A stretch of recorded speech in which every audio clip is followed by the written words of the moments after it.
Hai anak-anak, kita bertemu kembali dalam modul 409. Kali ini di pelajaran terakhir dari modul ini yaitu pelajaran 4.2, memperluas kalimat dengan keterangan tempat. Tujuan belajar kita supaya anak-anak mengerti fungsi keterangan tempat dalam suatu kalimat dan anak-anak memahami perbedaan keterangan tempat di dan keterangan tempat ke. Dan berikutnya anak-anak dapat menggunakan kata depan di dan ke dengan tepat di dalam suatu kalimat. Oke, kita mulai dari kosakata dulu ya yang akan kita gunakan dan kita pelajari kali ini. Yang pertama adalah subjek, pelaku atau orang yang melakukan, lalu predikat yang dilakukan oleh pelaku atau kata kerja, dan berikutnya kata depan, kata yang diletakkan sebelum kata lain. Sekarang kita akan menyimak bagaimana memperluas kalimat dengan keterangan tempat. Sebelum kita mempelajari cara memperluas kalimat dengan keterangan tempat, kita analisa dulu bagaimana suatu kalimat bisa terbentuk. Kalimat paling sedikit harus terdiri dari subjek atau S dan predikat atau P. Perhatikan contoh kalimat-kalimat sederhana di bawah ini ya, yang terdiri dari subjek dan predikat. Ibu sedang memasak. Ibu sedang memasak. Kakek sedang sarapan. Terdiri semuanya dari subjek dan predikat.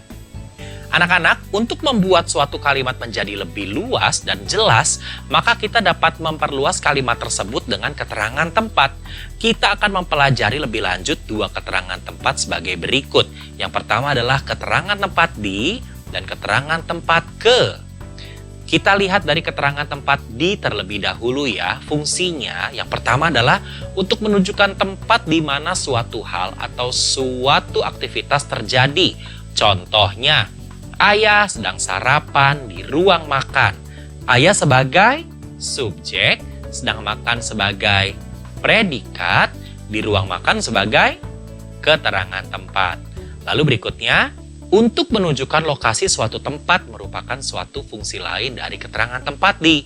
Contohnya, bank berada di sebelah sekolah.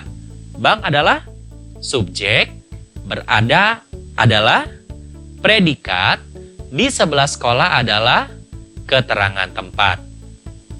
Yang kedua, kita masuk dan melihat keterangan tempat ke yang tujuannya atau fungsinya adalah menunjukkan tempat yang dituju oleh subjek. Cara paling mudah untuk menentukan apakah kita harus menggunakan kata depan ke adalah dengan membayangkan penempatan kata menuju ke sebelum nama tempat. Apabila sesuai, maka gunakanlah kata depan ke untuk keterangan tempat. Contoh kalimatnya, Ibu hendak pergi menuju ke pasar. Ibu adalah subjek, hendak pergi adalah predikat, menuju ke pasar adalah keterangan tempat.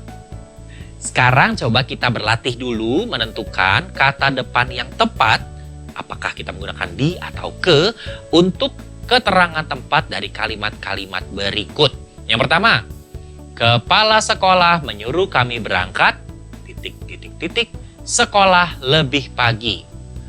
Kata menuju ke sesuai apabila diletakkan sebelum nama tempat atau sekolah.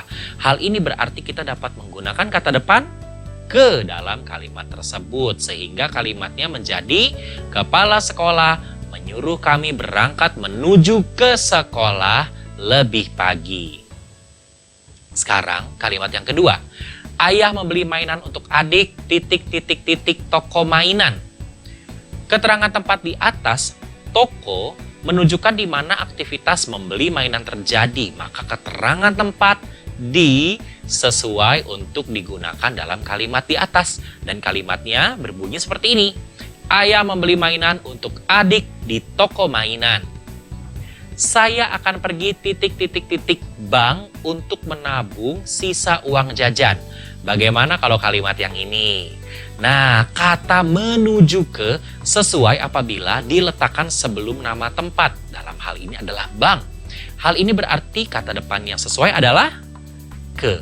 Dan kalimatnya menjadi saya akan pergi menuju ke bank untuk menabung sisa uang jajan.